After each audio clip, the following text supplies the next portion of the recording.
El que la conocía de verdad sabía que Sahara Luarca Crespo llevaba en las uñas restos de cal que no salían ni con jabón negro y que contaba las horas con el ritmo del secado del barniz más que con relojes. Tenía 29 años y el acento de Almería se le volvía más áspero cuando alguien pronunciaba mal La Chanca, ese barrio donde la abuela le enseñó a respirar polvo sin miedo y a escuchar el crujido de un azulejo como quien oye un secreto. Vivía con un miedo antiguo a las salas elegantes, no por timidez sino por memoria. Demasiadas veces la habían mirado como si fuese una pieza fuera del mosaico, útil para pegar fragmentos ajenos, no para existir completa.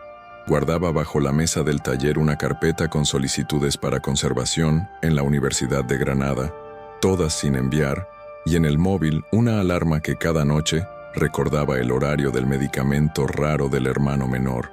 Entre ambos papeles habitaba su vida, deuda, responsabilidad y un deseo que pedía permiso.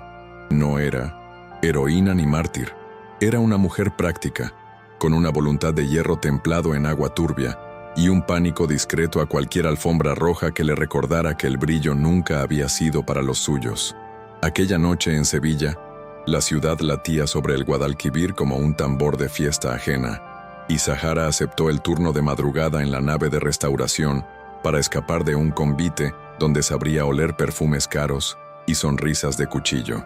Mientras, al otro lado del puente, en un salón, lleno de focos y copas que tintineaban, un hombre aprendía de golpe cuánto ruido hace una traición cuando decide volverse espectáculo.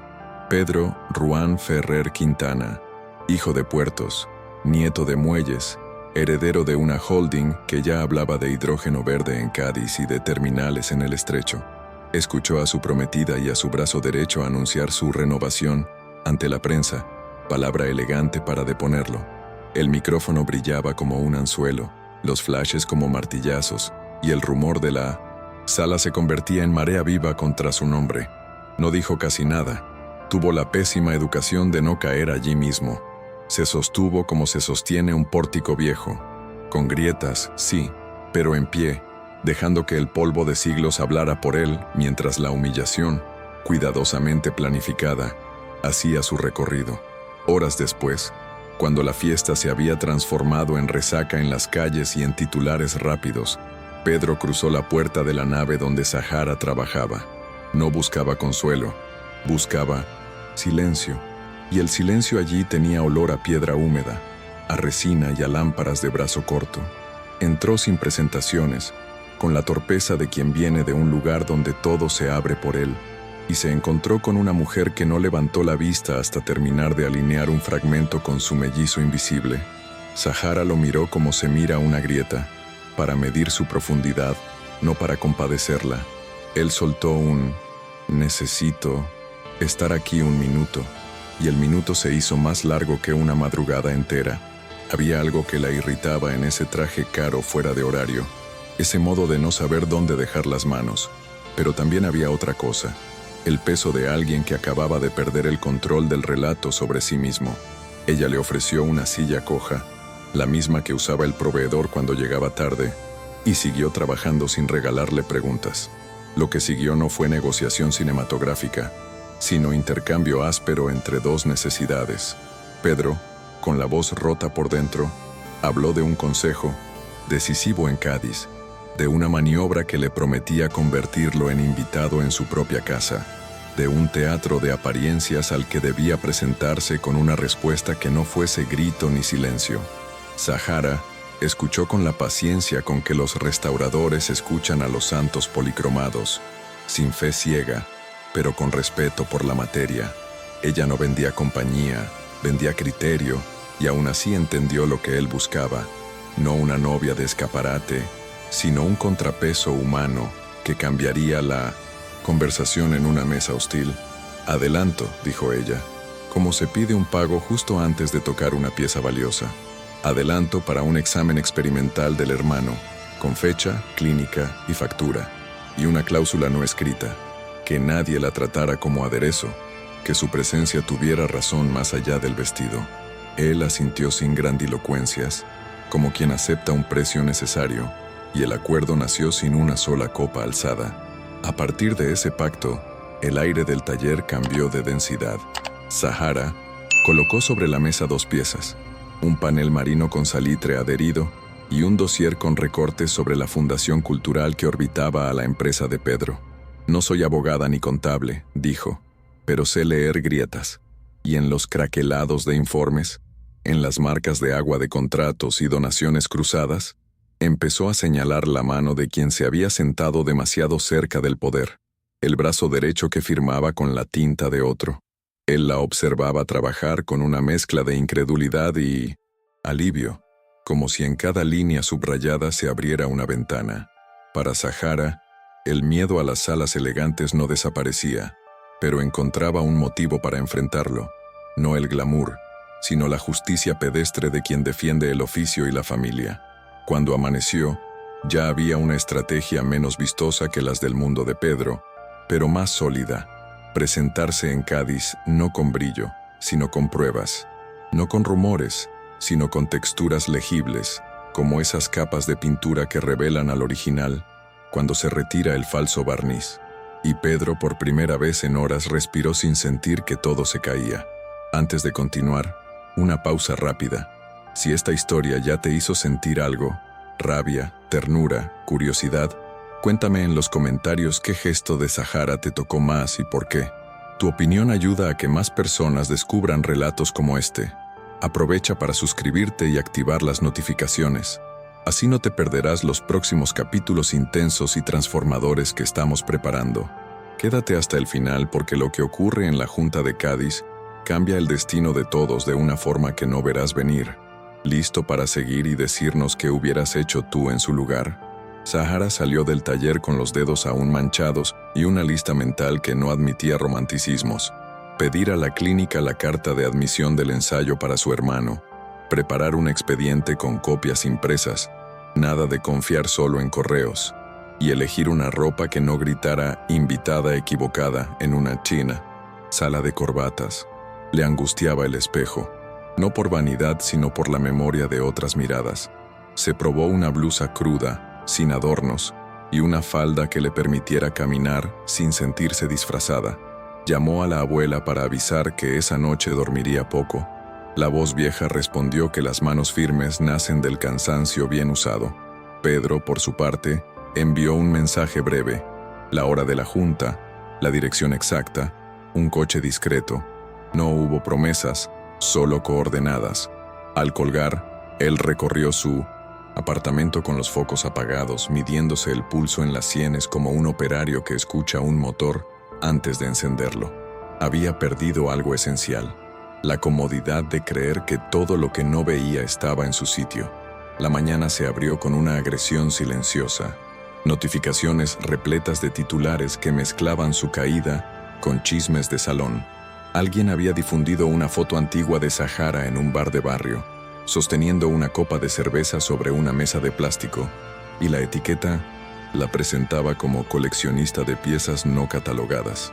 Era una forma hilada de llamarla falsificadora sin asumir la acusación. Pedro sintió la punzada de un reflejo empresarial, cortar vínculos para contener el daño, pero se quedó quieto. Recordó la precisión con la que ella había señalado la marca de agua que no correspondía, la paciencia con la que desmontó el lenguaje grandilocuente de una donación cultural que en realidad era un túnel contable. La llamó sin disfrazar la preocupación.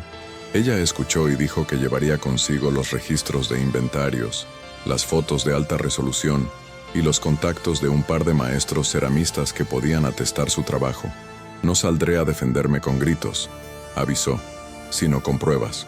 Él supo que esa frase debía ser el centro de su propia estrategia. Antes de subir al coche, Zahara escribió a 2 clientes antiguos, un armador que conservaba en su despacho un panel marinero restaurado por ella y una cooperativa de Triana para la cual había devuelto al azul un conjunto de azulejos ennegrecidos por un incendio. No les pidió dinero, les pidió presencia en la sala, como observadores respetados cuando llegara el momento de hablar de patrimonio y de la Fundación Cultural. Sabía que, frente a consejeros acostumbrados a PowerPoints pulidos, la textura de un testimonio artesanal valía más que un discurso. Mientras tanto, Pedro revisaba un borrador de su intervención. No apelaría al apellido ni al pasado glorioso de la empresa, sino a una auditoría independiente que él mismo había encargado esa madrugada y al paquete de documentos que Zahara había ordenado como si fuesen un retablo desarmado. La tensión entre ambos no era de romance, era de supervivencia compartida. Él necesitaba credibilidad. Ella necesitaba que su nombre no fuese triturado por la maquinaria del rumor. En esa interdependencia había algo parecido a un pacto de barro que endurece al secar. La sala en Cádiz no era un teatro, pero el silencio de alfombra gruesa y las paredes en crema se parecían demasiado a los lugares que a Zahara le daban urticaria emocional. Entraron separados por decisión calculada, cada uno con su carpeta, sin miradas que pareciesen conspiración. El brazo derecho, el mismo que la prensa llamaba visionario urbano, la observó con una mueca medible, como quien detecta un rastro de polvo en el vidrio. Zahara bajó la vista a sus papeles y repasó en voz baja la secuencia. Primero la presentación de Pedro, luego el informe del comité, después la intervención de la fundación. Sus dedos pasaban las hojas con la misma suavidad con que se limpia un dorado antiguo. Cuando le tocó hablar a Pedro, la voz no le tembló, quizás porque había dormido mal y ya no le quedaban reservas para imposturas. Expuso inconsistencias, citó la auditoría y en vez de grandes frases, mostró mapas simples, flujos cruzados de dinero entre cuentas supuestamente culturales y contratos con proveedores que eran cajas con nombres de santos falsos. Pedía explicaciones, no aplausos. Las réplicas fueron rápidas y pulidas, diseñadas para desviar la vista. Innovación, modernización, alineamiento con los tiempos. Entonces, Zahara pidió la palabra, y aquí el miedo se le colocó exacto en el estómago, donde la respiración se hace breve. No jugó a ser oradora. Abrió la carpeta y proyectó 3 fotografías tomadas con luz rasante. En la primera, el craquelado natural de un azulejo del 18. En la segunda, un craquelado imitado a base de calor y enfriado irregular. En la tercera, la marca de agua de un documento que no correspondía al lote que decía custodiar la fundación. No acusó, describió. Explicó que la textura no miente y que, en papeles y cerámicas, la verdad se ve con paciencia. Llamó al armador, que con voz de mar de fondo dijo que aquellos paneles rescatados por ella no aparecían en el inventario público desde hacía meses, pese a estar colgados en su despacho con recibos registrados. Llamó a la cooperativa, que relató una donación que se había anunciado con fotos, pero cuyo rastro contable se había desvanecido. No era un golpe teatral, era una suma de detalles que, uno tras otro, empujaban la puerta. Y esa puerta, por fin, empezó a abrirse. Los consejeros, gente entrenada para no mover un músculo de más, empezaron a intercambiar miradas que parecían inocentes pero tenían filo. El abogado de la fundación pidió la palabra para desautorizar a Zahara con cortesía estudiada. Cuestionó su experiencia forense, insinuó que esas fotos podían carecer de cadena de custodia y deslizó como quien no quiere la cosa que circulaban dudas sobre su trayectoria en ciertos circuitos de compraventa. Zahara no recogió el guante del agravio, pidió al secretario que proyectara los metadatos de las imágenes y explicó el protocolo habitual en restauración: luz rasante, escala, ficha, fecha, firma. Mostró registros de inventarios públicos con sellos oficiales y el desfase entre las notas de crédito y los bienes, supuestamente donados. Pedro intervino solo para anclar el asunto a gobierno corporativo. Si una entidad vinculada desviaba fondos o activos, la responsabilidad no era del rumor sino de los números. El zumbido del proyector se volvió la respiración de la sala. Por primera vez, el brazo derecho tuvo que leer papeles en voz alta, y la lectura, que parecía segura en su cabeza, tropezó con cifras que no querían obedecer. En el receso, la alfombra del pasillo absorbió los pasos con un lujo que a Zahara siempre le resultó insultante.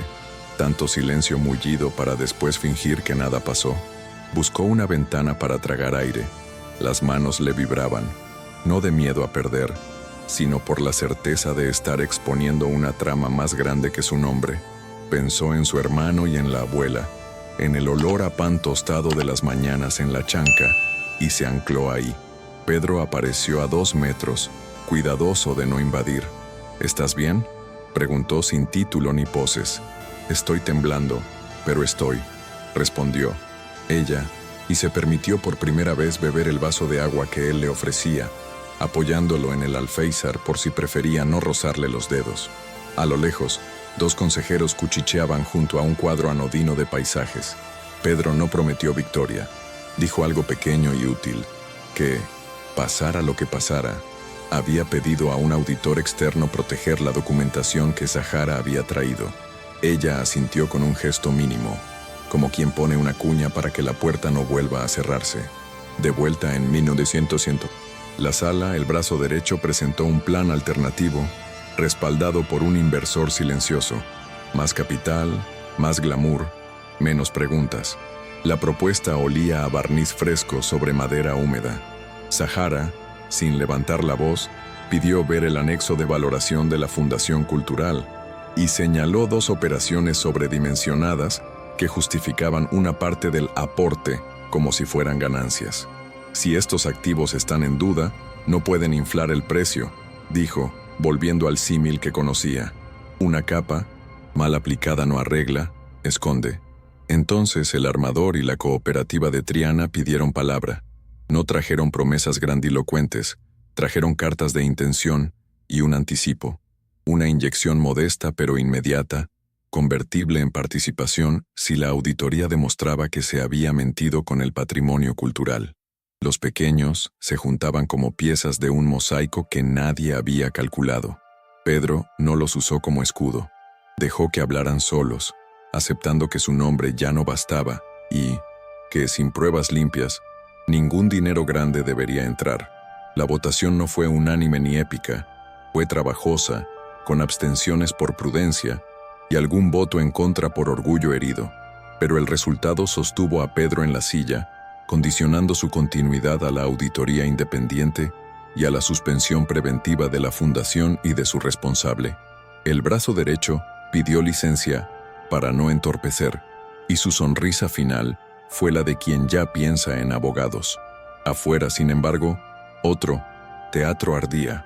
Las redes habían convertido a Zahara en trending con etiquetas que mezclaban clasismo y misoginia. Le llegaron mensajes que querían asustarla con relatos sobre su pasado, fotos fuera de contexto, susurros en voz alta. Ella sintió la punzada vieja del pánico a los salones, pero la encaminó a un punto concreto: proteger su nombre con la misma disciplina con que protege una pieza antigua. Pedro le envió, sin adorno, el contacto de un despacho especializado en difamación y el comprobante del encargo a la auditoría externa. No era un premio, era un mínimo acto de reparación. Salieron por un pasillo de servicio porque la puerta principal se había vuelto un escaparate hostil. En la calle, Cádiz olía a sal y a pescado recién frito, una realidad que no pide permiso a los titulares. Se metieron en un bar donde los manteles eran de papel y el aceite dejaba círculos sinceros en la madera. Zahara pidió tortilla y agua con gas. Pedro, una ración de cazón en adobo que no recordaba haber comido nunca sin prisa. Comieron en silencio útil, ese en el que el cuerpo se recompone. Ella dijo que aceptaría el pago del examen de su hermano esa misma tarde, pero que no quería aparecer en ninguna foto ni ser nombrada como novia o musa de nadie. «Quiero que mi trabajo hable y que lo personal quede donde debe», puso en limpio. Pedro asintió sin negociar y añadió algo que no era romanticismo, era compromiso. Publicaría un comunicado asumiendo responsabilidades, explicando la auditoría y pidiendo perdón a quienes confiaron en una fundación que había fallado. Ella no lo felicitó, solo señaló el camino siguiente: recoger las firmas, blindar los documentos y dormir, si acaso, un par de horas con el móvil cerca por si la clínica llamaba. La tarde se volvió un tablero de gestos precisos. Zahara llegó a casa, colocó los documentos en una caja plástica con tapa hermética y llamó a la clínica para confirmar la fecha del examen experimental de su hermano. Administrativa le informó que había un hueco en 10 días y el pago entraba antes de medianoche. No hubo súplica ni épica, solo números y plazos. Pedro transfirió el adelanto pactado y envió el comprobante sin notas sentimentales. Ella, al ver la cifra, sintió un alivio áspero que no se confunde con gratitud ciega. Descansó el teléfono en la mesa como si pesara, respiró contando hasta 7 y se permitió llorar de perfil para no despertar al chico, que dormía con el silbido suave de los inhaladores. En el pasillo, la abuela dejó una taza de leche tibia y no preguntó nada. Conocía bien la dignidad de las lágrimas que se recogen antes de tocar el suelo. Aquella noche, Zahara ordenó el material para la auditoría con el mismo método que usaba de niña cuando clasificaba cacos por tonalidad: etiquetas, fechas, origen, una caja para cada pieza, una duda para cada caja. A la mañana siguiente, los auditores externos llegaron a la sede de la holding con mochilas discretas y una cortesía que no hacía ruido. Pedro los recibió sin comitiva, con una directriz escrita que parecía simple y era rara en su mundo: acceso total a la documentación de la Fundación Cultural, suspensión de toda firma vinculada y preservación digital certificada. Los pasillos, acostumbrados a la liturgia del poder, olieron a papel real por primera vez en meses. En paralelo, el Departamento de Comunicación intentó domesticarlos con frases de manual, pero él cortó por lo sano: ningún adjetivo hasta que los números hablen. Zahara, por su parte, activó un plan de supervivencia en red. Bloqueó insultos, archivó amenazas para denunciarlas y subió a una carpeta de acceso restringido todas las fotos de luz rasante con sus metadatos. No dio entrevistas. Escribió un correo a una periodista cultural que respetaba, explicando que hablaría cuando hubiera informe y que lo haría de técnica, no de escándalo. Prefería perder atención que perder precisión, y ese orden interno la mantenía en pie. Por la tarde, el Indo-100, pequeño consorcio de armadores y ceramistas, se reunió en una sala prestada de la cooperativa de Triana. No había catering, había pan con aceite y un olor cálido a barro cocido. Zahara expuso un mapa sencillo del patrimonio en disputa, usando fotocopias y alfileres de colores. Aquí los paneles marítimos, aquí los retablos desplazados sin rastro contable, aquí las donaciones fantasma publicadas en notas de prensa y evaporadas en balance. Los presentes firmaron cartas de intención con cláusulas de reversión si la auditoría resultaba limpia. No se trataba de derribar por derribar, sino de impedir que el arte se convirtiera en moneda falsa. Pedro llegó tarde y se sentó aparte, escuchando más que hablando, porque entendió que aquellos aliados no querían ser arrastrados por su apellido, sino por un procedimiento justo. Luego la acompañó a la chanca a recoger más archivos. La abuela lo miró como se mira a los temporales, con respeto, pero sin confianza automática. Él preguntó por una foto de Zahara con su abuelo, y la escuchó como quien mide el tamaño de un puerto por la cantidad de manos que lo sostienen. Al caer la noche, la exprometida de Pedro envió un mensaje que parecía de cortesía, pero llevaba pólvora burocrática. Ofrecía colaborar con la claridad, adjuntando un informe alternativo con fechas sospechosamente convenientes. Pedro, curado de glamour, redirigió el correo a los auditores y pidió que se preservara la cabecera completa sin tocar un píxel. El brazo derecho, en 1900, cambio, intentó entrar en el edificio con un notario para levantar un acta de integridad que lo dejara como guardián de los archivos. Se encontró con un portero que, con amabilidad férrea, le explicó que el acceso estaba suspendido por orden del consejo. La escena no fue épica, fue humillante en sordina. Un hombre acostumbrado a abrir puertas se quedó mirando un torno de seguridad que no lo reconocía. Mientras tanto, Zahara revisaba correos antiguos y encontró, entre comprobantes y catálogos, un intercambio donde la fundación pedía prestado un conjunto de piezas para una exposición que nunca se montó. Lo imprimió, subrayó la palabra préstamo y la llevó a registrar en una notaría de barrio, donde la tinta manchaba un poco los dedos. En los días siguientes, entre la clínica, el taller y la sede auditada, Se fue insinuando una rutina rara que contenía cierto sosiego. Pedro empezó a pasar por Triana con menos traje y más pregunta, y aprendió a lijar sin comer aristas porque Sahara le mostró el truco humilde de sostener el papel con los dedos abiertos, dejando que la yema sienta la vibración del borde. No había romance en ese gesto, había respeto trabajoso. Ella, a su vez, le pidió que se quitara el reloj cuando tocara piezas, no por capricho, sino porque el metal marca donde nadie quiere. Así, entre polvo fino y correos con peritos, apareció la posibilidad de algo que no dependía del rumor, un laboratorio escuela pequeño, con mesas largas y hornos bien ventilados, mitad financiado por la empresa y mitad por la cooperativa, pensado para formar manos que sepan nombrar lo que ven. Pedro entendió que ese proyecto le devolvería un relato distinto del poder, no el del dominio, sino el de sostener sin aplastar. Y Sahara, con el examen del hermano ya confirmado y el miedo a los salones todavía agazapado, empezó a creer que quizá podía cruzar puertas sin esperar a que alguien la legitime.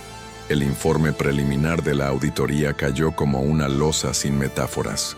Irregularidades sistemáticas en la fundación, desvíos camuflados como sesiones culturales y un circuito de facturas espejo que, cruzadas con los inventarios, dejaban huecos del tamaño de un retablo robado. Pedro lo leyó en su despacho sin cristales tintados, con la persiana a medio subir y el teléfono del abogado en silencio. No hubo victoria en su gesto, hubo cansancio lúcido. Llamó a Sahara para agradecerle los indicios que habían orientado la búsqueda, pero ella cortó la floritura de raíz. No me agradezcas a mí, agradece a los papeles. Luego le pidió algo incómodo, que publicara el documento tal cual, con anexos y metodología, y que aceptara las consecuencias, incluso si salpicaban a su apellido por omisión. Él asintió con ese tipo de aceptación que pesa en los hombros. Acordaron un comunicado sin adjetivos, con 3 verbos: reconocer, reparar, prevenir, y añadieron una línea concreta: la constitución de un fondo para rescatar piezas en tránsito dudoso, gestionado por una mesa mixta donde la cooperativa tendría voto real. La exprometida respondió con un ataque calculado, un hilo público en el que se mostraba dolida por haber sido usada, y de paso, insinuaba que Sahara había aparecido con oportunismo. El brazo derecho, por su lado, filtró a un blog de cuchicheos una carpeta con fotos de bares y talleres, acompañada de textos que repetían el mismo veneno elegante: colecciones no catalogadas, amistades del arrabal, restauraciones sin certificado. Sahara pasó la tarde reuniendo constancias oficiales de trabajos pagados por parroquias pequeñas, museos locales y particulares con facturas simples pero suficientes. Subió todo a un sitio web básico, con enlaces a las fichas de cada obra, y añadió algo que cortaba el aire: una lista de piezas en riesgo detectadas durante años, con ubicación aproximada y contacto de los dueños, invitándolos a regularizar con asesoramiento gratuito del laboratorio escuela. Transformaba la acusación en servicio. Pedro comprendió el gesto y lo respaldó con recursos para asistencia legal pro bono en 3 barrios, sin sellos rimbombantes, confiando la coordinación a la cooperativa para que no oliera a blanqueo reputacional de manual. La clínica llamó al anochecer para confirmar la cita del hermano y pedir una autorización adicional que no figuraba en el formulario original. Sahara sintió ese latigazo burocrático que hace del cuerpo un tambor tenso. Caminó de un lado a otro del pasillo, midiendo cada respiración. Pedro ofreció enviar a un gestor de su confianza, pero ella prefirió ir en persona con la abuela, porque había aprendido que los trámites delicados se abren mejor con nombres propios y mirada de frente. En la sala de espera, con olor a desinfectante y café recalentado, firmó papeles, resolvió una duda de consentimiento informado y, por primera vez en días, dejó el teléfono apagado 20 minutos seguidos. Pensó en lo raro que era sostener a la vez una junta, una auditoría y la salud de un hermano que no pidió nada de todo ese ruido. A la salida se cruzaron con una mujer que reconoció a Pedro de la televisión y le dijo sin rencor: si todo es verdad, que se vea, y si no, que pida perdón. Él respondió que el informe hablaría. Sahara lo miró de lado y, sin caricias, le marcó un límite. No te acostumbres a necesitar que te crean por tu tono. Acostúmbrate a que te crean por tus actos. El laboratorio escuela tomó forma en una nave de Triana donde antes se almacenaban moldes viejos. Los hornos llegaron con retraso, y durante 2 días, el polvo se volvió barro bajo las botas por una fuga de agua. Sahara organizó el caos con listas en una pizarra. Seguridad, ventilación, mesas a 2 alturas, espacio de archivo, zona de luz controlada para fotografía técnica. Pedro descubrió que la economía de un taller se mide en pasos. ¿Cuántas veces hay que cruzar la sala para alcanzar una herramienta? Decide la eficiencia más que cualquier frase de consultoría. Aprendió a admitirlo en voz alta y a delegar. La cooperativa propuso un reglamento simple: becas para 2 aprendices por turno, prioridad para mujeres de barrios con oficios en peligro de extinción y una cláusula que evitaba convertir el proyecto en escaparate de la empresa. Se inauguró sin discursos, con una jornada abierta en la que vecinos trajeron piezas dudosas, platos quebrados con historias sentimentales, azulejos que alguien encontró en un derribo, fragmentos sin origen. No se prometieron milagros. Se ofreció diagnóstico, y eso, para muchos, fue la primera reparación. El brazo derecho, acorralado por el informe y sin acceso a los archivos, intentó un último movimiento. Negoció con un coleccionista extranjero la salida temporal de un conjunto de azulejos del 18 con papeles recién fabricados. La operación olía a huida. Sahara se enteró por un restaurador amigo que escuchó la cifra susurrada en una cena privada y decidió que era el momento de exponer una prueba que aún guardaba. Una serie de fotografías de los reversos de esos azulejos, donde se veían marcas de taller y restos de mortero antiguo, incompatibles con la supuesta procedencia. Se coordinó con la periodista cultural a la que había prometido hablar solo de técnica y presentó el caso con paciencia, sin acusar nombres, mostrando cómo las imágenes, los metadatos y los inventarios públicos se conversaban. Pedro, por primera vez, la acompañó como apoyo silencioso, sentado en segunda fila, sin interrumpir. El reportaje salió al día siguiente, sobrio y contundente, y la aduana detuvo la exportación en el último trámite. No hubo espectáculo, hubo freno, y en ese freno, casi sin ruido, la ciudad empezó a mirar a Sahara no como escándalo, sino como oficio que sostiene. La exprometida intentó recomponer su imagen convocando a una mesa de diálogo cultural con curadores y filántropos, y la invitación llegó a Sahara con ese tono amable que intenta domesticar a quien incomoda. Ella dudó por el recuerdo punzante de los salones donde el aire pesa como obligación, pero aceptó con condiciones. Acudiría si podía llevar material técnico, si su intervención no se recortaba para fotos y si se respetaba el tiempo de exposición. Pedro se mantuvo en segundo plano, coordinando logística y seguridad sin invadir la esfera profesional que ella defendía con uñas manchadas de cal. Sabía que ese encuentro era un campo minado de cortesías, el tipo de territorio donde se decide quién puede nombrar el patrimonio y quién solo puede tocarlo a cambio de aplausos tibios. La cooperativa le envió mensajes de aliento y un par de piezas para mostrar procesos de limpieza y consolidación. No eran trofeos, eran ejemplos de trabajo que resisten preguntas. La noche anterior, Sahara durmió poco, repasando en voz baja el itinerario de argumentos, método, evidencia, trazabilidad, límites. No llevaría una armadura, llevaría un oficio. El salón, instalado en un palacete del centro de Sevilla, tenía esas lámparas que caen como advertencias. Sahara llegó temprano, caminando el espacio vacío para que el miedo se gastara un poco antes de que llegara la gente. Trazó con la mirada una ruta de escape, puerta lateral, jardín, escalera. Apoyó las manos en el respaldo de una silla para sentir la madera y se recordó que el cuerpo también piensa. Cuando empezó la mesa, los primeros turnos fueron previsibles, palabras morosas, conceptos redondos, una sucesión de innovación que servía para que todo siguiera igual. Cuando le cedieron el micrófono, ella no imitó ese ritmo. Colocó sobre la mesa un azulejo de prueba y una lámpara de luz rasante portátil. Mostró cómo el craquelado contaba la historia de un tiempo y cómo la intervención irresponsable lo convierte en decorado mudo. Un curador la interrumpió con condescendencia, preguntando si no sería excesivo hablar de fraude por una discrepancia técnica.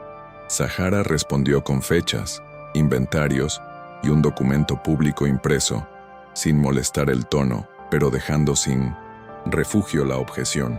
La sala no aplaudió, pero cambió de postura. A veces la dignidad entra por el detalle. El día del examen experimental del hermano amaneció con olor a lejía y lluvia reciente.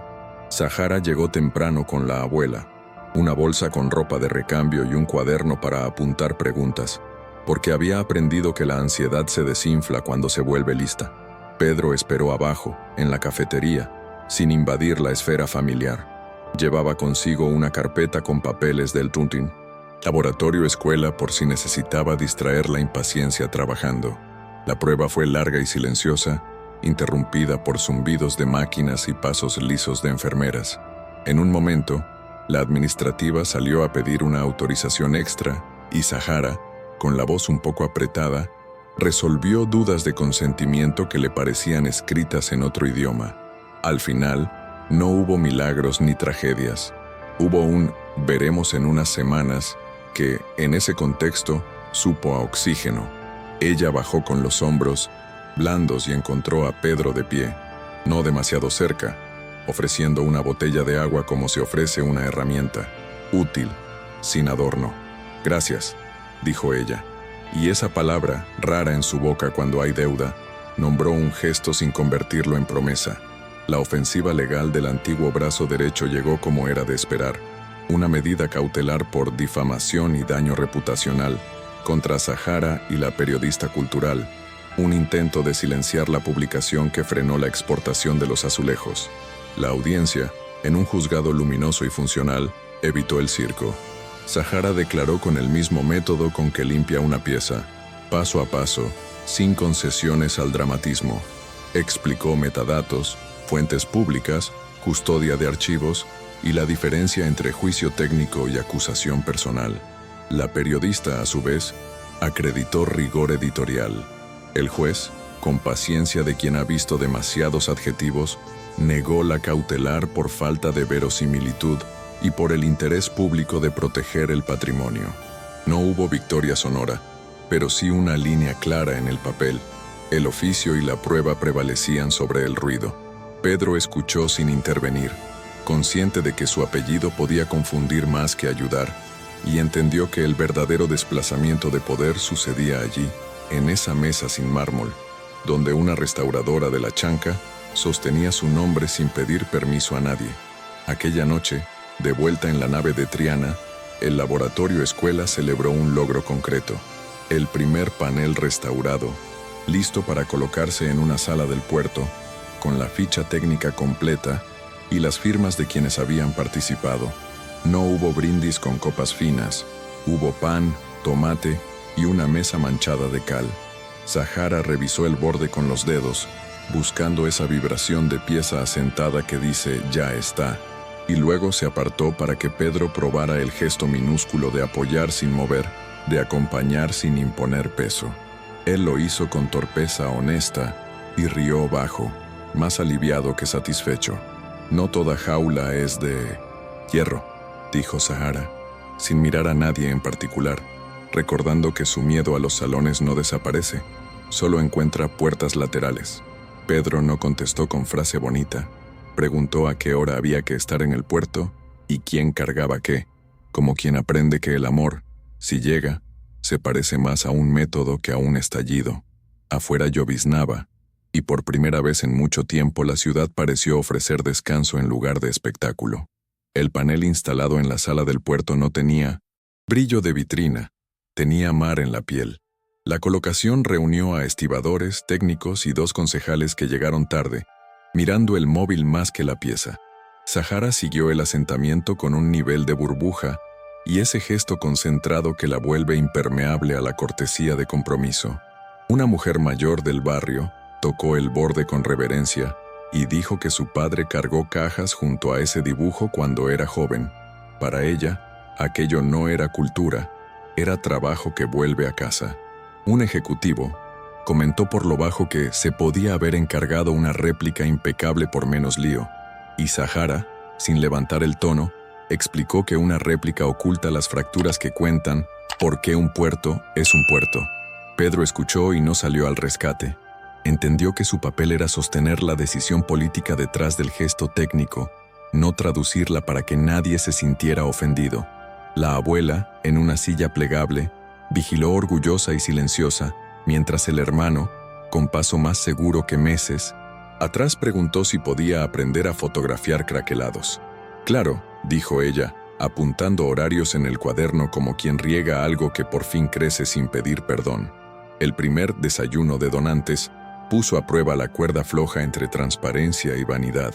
Se celebró en una terraza con vistas a los muelles, y el catering peleaba por ser recordado. Zahara llegó con una caja de pruebas, no con un vestido pensado para fotos, y eso ya la señaló. Una filántropa la abordó con sonrisa de catálogo y le pidió un relato inspirador de superación, como si el oficio fuese género literario. Zahara respondió con la historia de un retablo ennegrecido por velas y humo, y de cómo la limpieza a destiempo puede arrancar siglos en un día. Notó el gesto contrariado de alguien que quería épica, no método. Entonces un donante nuevo preguntó por qué debía financiar procesos que no se ven, y Pedro, esta vez, intervino con números claros. Reducir pérdidas por restauraciones fallidas ahorra más que cualquier gala. No hubo aplausos. Hubo 3 transferencias firmes a la salida y una promesa de hornos de respaldo. En el baño, una invitada dejó caer, con falsa complicidad, que Zahara tenía suerte de haber conocido a Pedro. Ella se miró al espejo, contó hasta 5 y contestó con una frase simple. La suerte fue que los papeles hablaran antes que los rumores.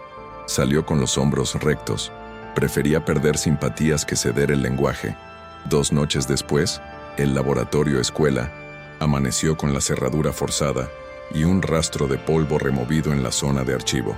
No faltaba nada valioso a simple vista, pero la caja con copias de inventarios había sido abierta, hojas reordenadas con prisa, y un disco duro estaba desconectado. Zahara no gritó, tomó fotos, llamó a la policía y a la cooperativa y envió un mensaje a Pedro. No vengas a mandar, ven a mirar. Los vecinos llegaron antes que nadie, formaron un cordón doméstico y trajeron café. Cuando Pedro entró, se mantuvo detrás, aprendiendo con la escena. El perito de guardia señaló que aquello parecía búsqueda, no vandalismo. Zahara recordó un correo viejo de la fundación pidiendo préstamos sin inventario y ató cabos. Alguien necesitaba saber exactamente qué documentos respaldaban el informe y dónde estaban las copias notariales. Al día siguiente, presentaron denuncia formal y movieron los archivos físicos a un depósito compartido con un museo municipal, con cadena de custodia certificada. El brazo derecho negó cualquier relación, pero una llamada anónima avisó que había intentado colocar una carpeta limpia en manos de un juez amigo. Pedro eligió no improvisar valentías, pidió medidas cautelares y dejó el resto a la evidencia. La jaula vieja crujía. La semana trajo una noticia inesperada. La Universidad de Granada invitaba a Zahara a impartir un seminario breve sobre diagnóstico de materiales cerámicos en contextos de litigio patrimonial. El correo no prometía alfombras, prometía un aula y preguntas exigentes.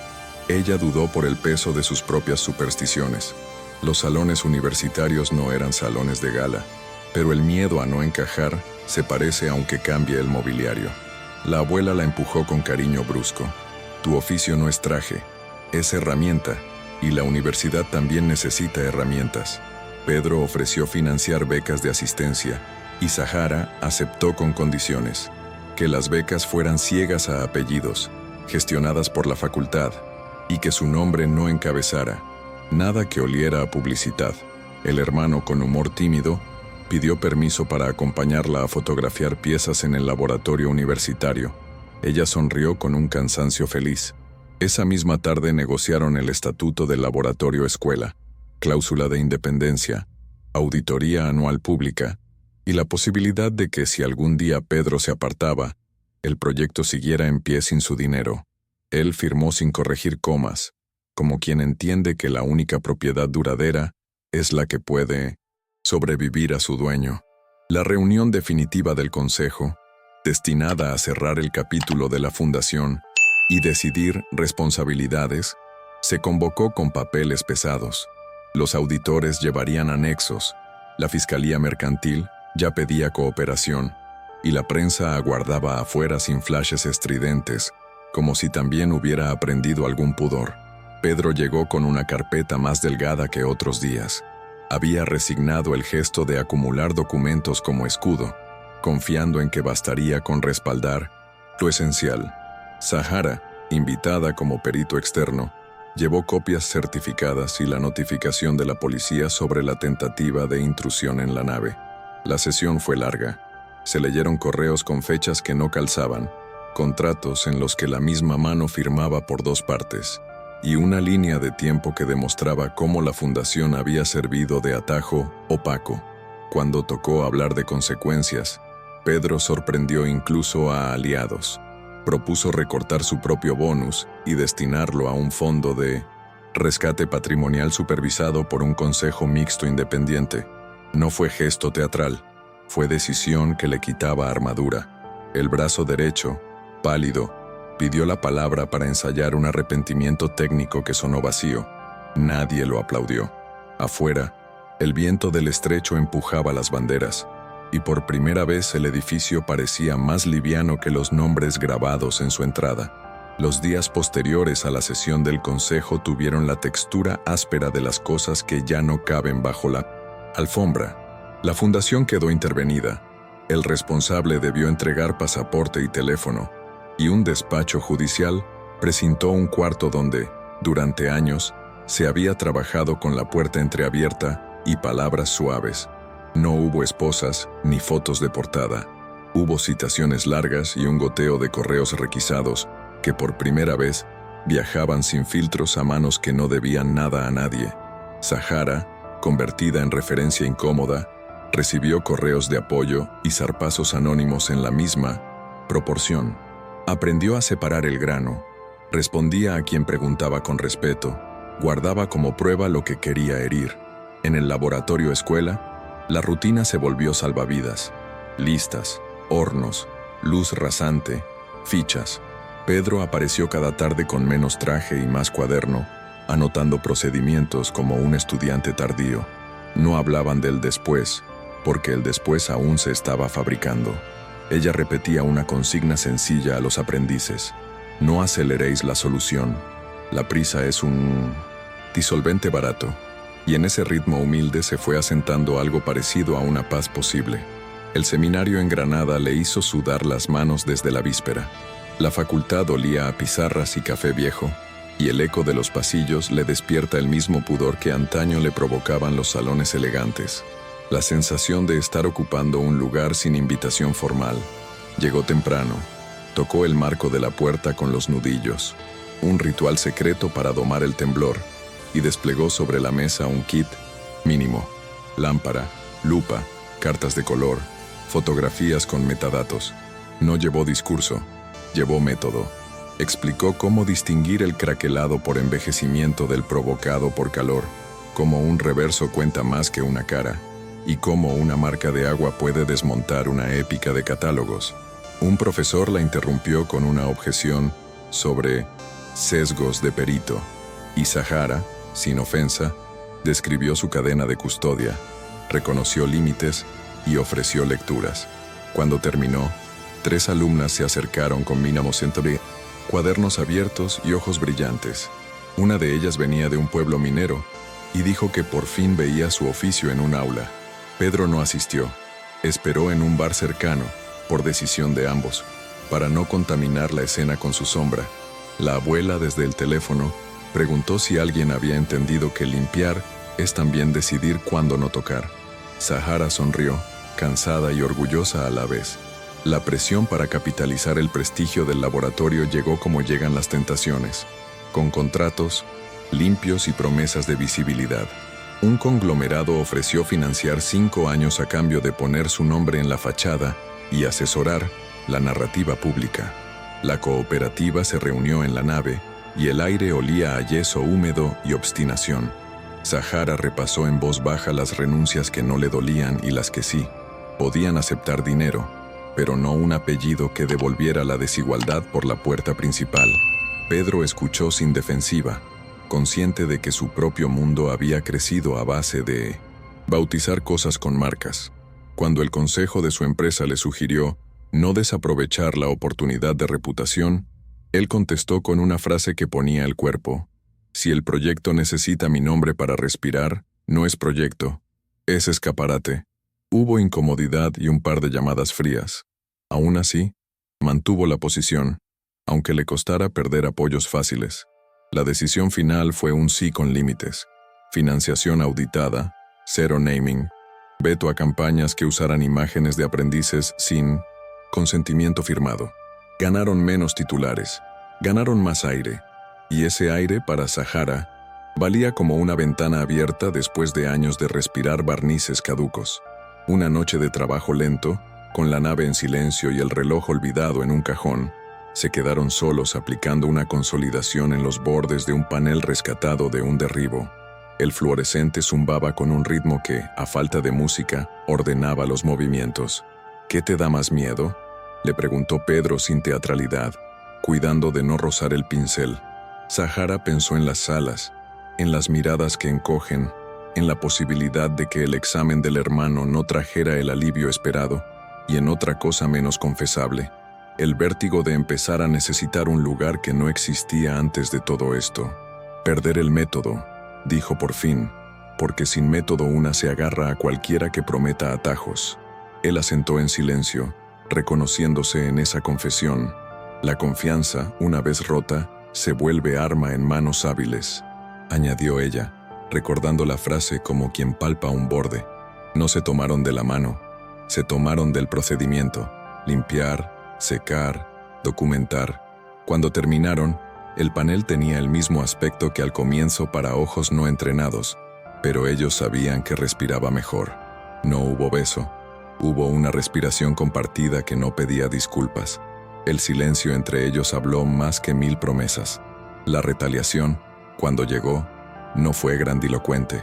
Una madrugada arrojaron pintura industrial sobre el mural recién instalado en el puerto, con la firma torpe de una etiqueta burlona. A las 6, antes de que la prensa oliera espectáculo, los vecinos ya estaban alrededor con cubos, y Zahara coordinó como en un incendio: no frotar, no improvisar disolventes, esperar luz adecuada, documentar y actuar por capas. La abuela montó guardia en una silla, el hermano fotografió cada etapa, y Pedro llamó a mantenimiento para cortar el tráfico, sin convertir el lugar en sitio de guerra. La policía llegó, tomó nota, y la cooperativa apareció con paños, jabón neutro y paciencia.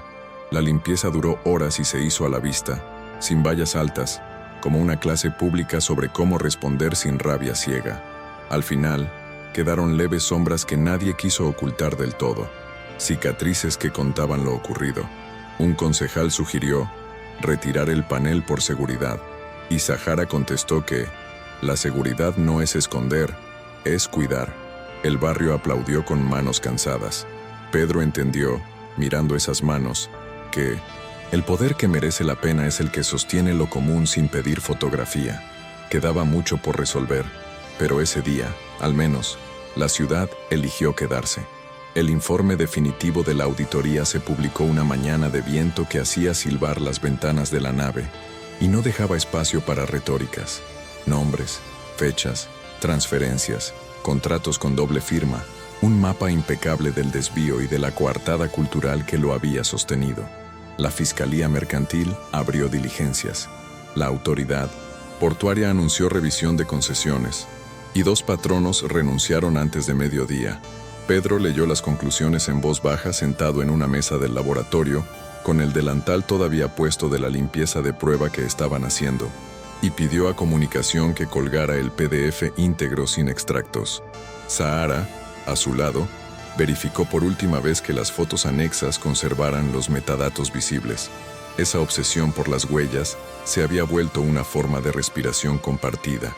La Auser, abuela, desde una silla, asintió sin aspavientos como quien comprueba que la levadura hizo su trabajo. El hermano preguntó si eso significaba que los malos iban a la cárcel. Sahara respondió sin cuentos. Significaba que el proceso avanzaba y que ahora tocaba resistir meses de papeleo sin confundir justicia con venganza. Pedro no prometió victorias. Habló de reparar, de devolver piezas, de fondos con reglas claras. Fuera, el barrio siguió su ruido. Adentro, el método siguió siéndolo todo. La ex prometida, convertida en rostro de una elegancia que ya no funcionaba, solicitó un encuentro a puerta cerrada para evitar daños mayores para todas las partes. Ofrecía colaborar a cambio de una narrativa compartida que la salvara del naufragio social y traía bajo el brazo un documento de buenas prácticas con su nombre en portada.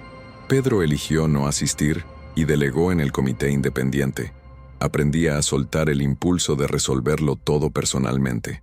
Sahara, invitada como perito, aceptó con una condición simple. Todo lo que se hablara quedaría por escrito y formaría parte del expediente. La reunión fue sobria y tensa. Ella explicó, con su calma de taller, por qué la cultura no puede ser coartada y cómo un museo sin trazabilidad se parece a un almacén con luces bonitas. La exprometida intentó arrinconarla con una pregunta sobre ambición personal, sugiriendo que el laboratorio había crecido al calor del escándalo. Sahara sostuvo la mirada y respondió con la lista de fechas, planos de la nave, presupuestos, actas de la cooperativa y una frase que se volvió bisagra: mi oficio no busca cámaras, busca luz. La diferencia está en para qué sirve cada una. El comité cerró la puerta sin foto y esa ausencia de lente empezó a parecer por fin una victoria concreta. El brazo derecho, mientras tanto, eligió el atajo más torpe. Ofreció al consorcio extranjero un pacto de testimonio a cambio de protección económica en otro país, prometiendo explicar las prácticas normales del sector y arrastrar consigo a Pedro con un relato que mezclaba irresponsabilidad con un barniz de modernidad. La filtración llegó a la prensa en forma de rumor. El fiscal la confirmó horas después, y la cita judicial se adelantó. Pedro pasó la tarde en Triana repasando con su abogado los años en que delegó demasiado, evitando la tentación de narrarse como ingenuo, porque la ingenuidad también es una forma cómoda de poder. Sahara lo escuchó sin cuidarlo como a un niño ni admirarlo como a un héroe.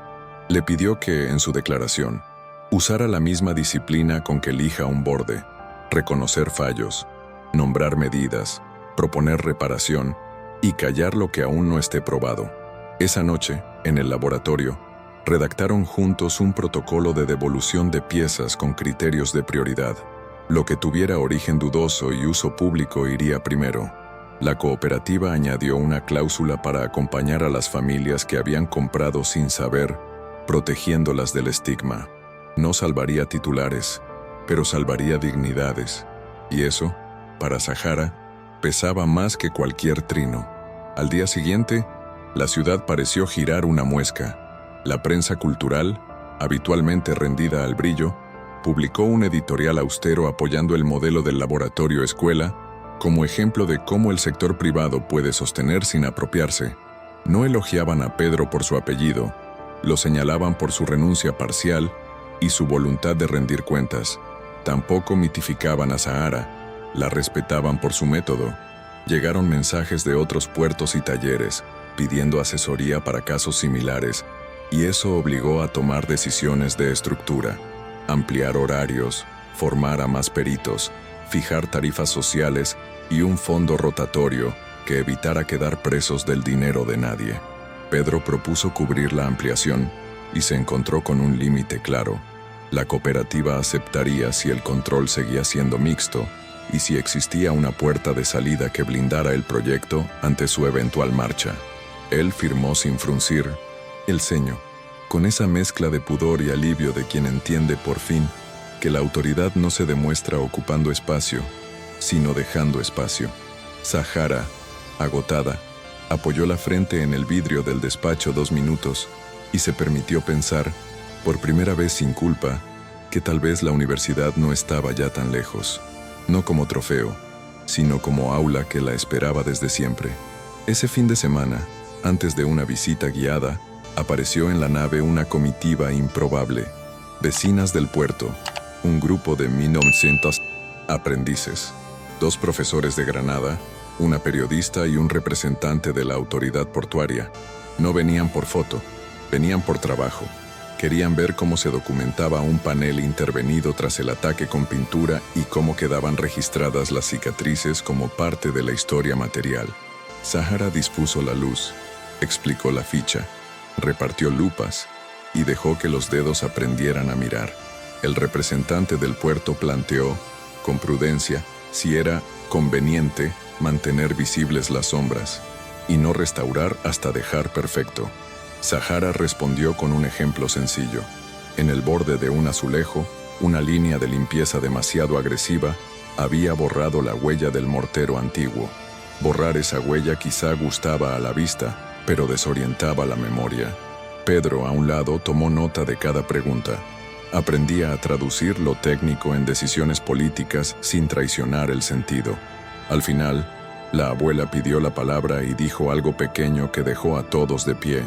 La vergüenza no se tapa, se convierte en cuidado. Nadie aplaudió fuerte. Hubo un murmullo de asentimiento que sonó a puerto en calma breve. Faltaba camino, faltaba juicio, faltaba vida diaria. Pero la línea ya estaba trazada y, por una vez, no parecía un borde quebradizo. El juicio principal comenzó un lunes nublado en Cádiz, sin alfombras rojas ni aberturas a la épica. En la sala se respiraba papel, tinta y la fatiga de quienes comprenden que la verdad no cae como un rayo, se filtra como una humedad. El antiguo, brazo derecho intentó un último atajo retórico, vistiendo las transferencias como si fuesen apuestas por la modernización, pero los correos y las firmas dobles hablaron con una frialdad que ningún adjetivo logró maquillar. La ex prometida, llamada como testigo, ensayó una narrativa de ingenuidad dolida. Se deshizo cuando el fiscal, con calma sin estridencias, le hizo leer en voz alta un cronograma de donaciones fantasma. Pedro declaró sin traje brillante, sin florituras de Salvador, reconoció negligencias, detalló controles nuevos, renunció a su bonus de 2 años y aceptó supervisión independiente. Fue la clase de responsabilidad que raspa al entrar, pero deja limpio al salir. Sahara subió al estrado como perito. Explicó craquelados, marcas de agua y la lógica moral de documentar antes de tocar. No hubo ovación. Hubo asentimientos sobrios y una resolución clara. Inhabilitación del responsable, multas, devolución de piezas y un mandato judicial para convertir la fundación intervenida en un programa de preservación bajo tutela pública, con el laboratorio escuela como socio técnico. No era triunfo cinematográfico, era reparación con bordes ásperos que, por fin, empezaban a encajar. La sentencia no curó el ruido de la noche a la mañana, pero desplazó el centro de gravedad. Los titulares perdieron brillo y ganaron sustancia. Números, plazos, rutas de repatriación. En Triana, el laboratorio escuela firmó su primer convenio con la Universidad de Granada. Seminarios prácticos, becas ciegas y un circuito de diagnósticos para parroquias y ayuntamientos que no podían pagar auditorías privadas. Sahara entró en el aula grande con el mismo temblor de siempre, pero algo había cambiado. Ya no se preguntaba si merecía estar ahí, se preguntaba cómo hacer que otros encontraran su sitio sin pasar por el mismo laberinto. Pedro, por su parte, aceptó convertirse en presidente no ejecutivo con voto limitado y obligación de rendir cuentas trimestralmente ante el Consejo y la cooperativa. Su rostro dejó de ocupar carteles y encontró lugar en las actas. La abuela, desde una silla de respaldo recto, firmó como testigo en la constitución de la nueva mesa de gobernanza, y el hermano, cámara en mano, registró la huella de mortero de un azulejo recuperado que volvía a una capilla de barrio. Cuando salieron al aire de junio, el calor se pegaba a la piel, y no prometía nada. Aún así, la ciudad sonó distinta, menos rumor y más herramienta. Ellos no se abrazaron para la foto. Se miraron y, con los dedos todavía ásperos de polvo, siguieron. El verano los puso a prueba en la forma más ordinaria y, por eso, más verdadera. Hornos que fallan de madrugada, un aprendiz que se quema un dedo por impaciencia, un envío que llega con humedad y obliga a repetir procesos, la clínica que llama para ajustes del tratamiento del hermano, la factura de electricidad que sube como una ola. Las tentaciones también se reciclaron, marcas intentando usar el relato como escaparate, políticos queriendo convertir la restitución de piezas en desfile. Sahara, cansada y firme, rechazó focos y aceptó tablas, fichas completas, fotografías nítidas, talleres con vecinos y un calendario público de intervención. Pedro se permitió el lujo nuevo de desaparecer del centro. Llegaba temprano, lijaba bordes, hacía café, se iba sin discursos. A veces, en la mesa larga, el silencio entre ellos era una tregua y una promesa. No tener que traducirse. Él aprendió a identificar, por la vibración en la yema, cuándo parar a tiempo. Ella aprendió a permitir que alguien cargara peso sin corregir cada paso. No eran amantes de película, eran aliados con respiración sincronizada, y de ese pulso nació una intimidad rara, hecha de horarios y confianza minuciosa. Entre el deber y el deseo hay un abismo lleno de secretos, pensó Sahara al ver a Pedro barrer sin ruido. No cruzaron ese abismo con fuegos artificiales, lo llenaron de puentes pequeños, uno por día, hasta que dejó de asustar. El día de la devolución del conjunto de azulejos del 18 al edificio que los vio nacer, la ciudad amaneció con un viento claro que limpiaba la vista. No hubo sirenas ni discursos interminables. Un camión discreto, técnicos con guantes, vecinos que reconocían patrones de su infancia. Sahara dirigió la operación con una mezcla de precisión y ternura que solo entiende quien ha pasado años curando cosas que no le pertenecen, pero que duelen como propias. La abuela lloró sin dramatismo al ver colocado el último borde. Dijo que, de niña, su madre la llevaba de la mano por ese pasillo y que la memoria a veces necesita una pared para no deshacerse. Pedro, a 2 pasos, sostuvo una caja de herramientas y una decisión.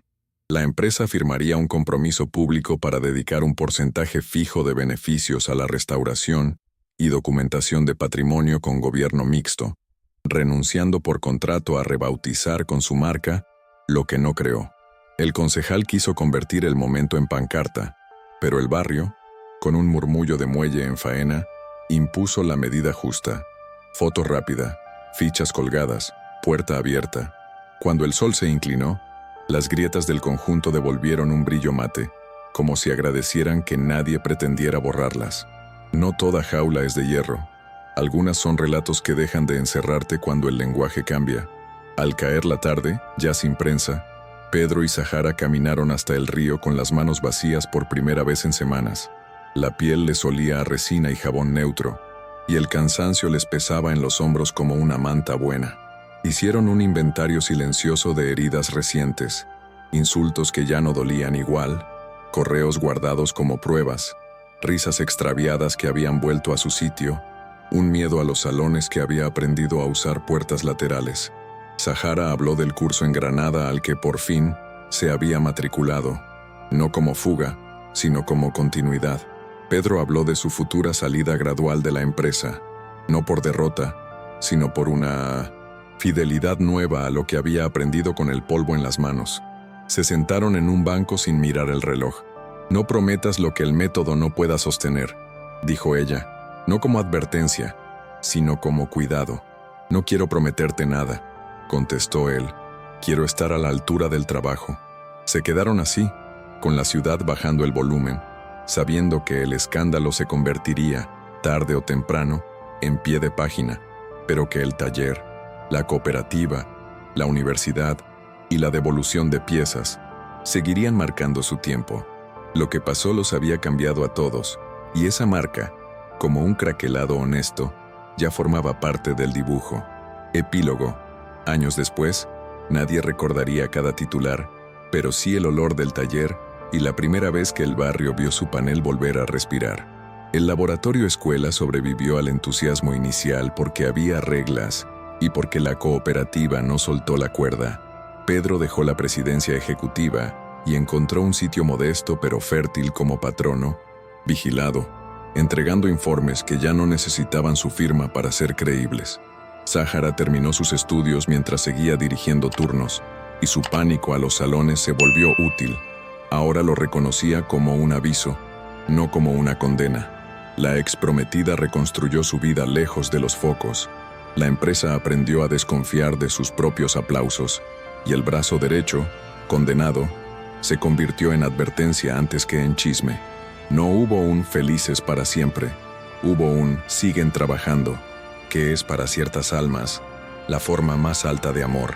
En una mañana cualquiera, con la luz temprana entrando por la claraboya, Zahara apoyó la palma sobre un reverso y sintió el latido de la pieza lista para volver al mundo. Pedro, a su lado, levantó apenas la vista y sin grandes palabras sostuvo el borde. No hizo falta más. La historia no necesitaba cerrar con llave. Ya había encontrado una casa. Antes de irte, si esta historia te movió algo por dentro, suscríbete al canal y activa las notificaciones para no perder los próximos relatos intensos que publicamos. Deja tu me gusta y cuéntanos en los comentarios qué momento te dejó pensando más. Tu experiencia ayuda a que esta comunidad crezca con historias que importan. Y ahora, no te vayas. En la izquierda de tu pantalla te espera otra historia emocionante, llena de decisiones difíciles y finales que marcan. Haz clic y sigue con nosotros.